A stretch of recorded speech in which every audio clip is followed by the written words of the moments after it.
Operation সিঁদুর যুদ্ধের ঘণ্টা বেজে গিয়েছে। দেশের মায়েদের স্মৃতি সিঁদুর রক্ষা এবং ভারত মায়েদের বীর সন্তানদের পরিবারের স্মৃতি সিঁদুর সুরক্ষা কামনায় মদনমোহন মন্দিরে পুজো দেওয়া হলো। কোচবিহারের প্রাণের ঠাকুর মদনমোহন মন্দিরে ভারতের সকল সৈনিক সকলের সুরক্ষা কামনা করে ঈশ্বরের কাছে প্রার্থনা করে কোচবিহারের কিছু শহরবাসী।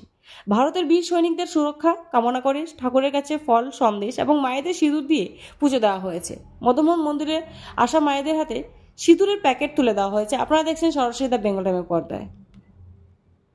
কি বলে 22শে এপ্রিল 2025 পাকিস্তান মদতপুষ্ট জঙ্গিদের দ্বারা কাশ্মীরের পেহেলগাঁওয়ে যে বর্বরচিত নৃশংস হত্যাকাণ্ড হয়েছিল তার প্রতিবাদে আমাদের যে ভারতীয় সেনাবাহিনী পাকিস্তানের বিরুদ্ধে প্রত্যাঘাত শুরু করেছে। একটা যুদ্ধের পরিবেশ তৈরি হয়েছে, রীতিমতো যুদ্ধ চলছে পাকিস্তানের বিরুদ্ধে, সন্ত্রাসবাদের বিরুদ্ধে।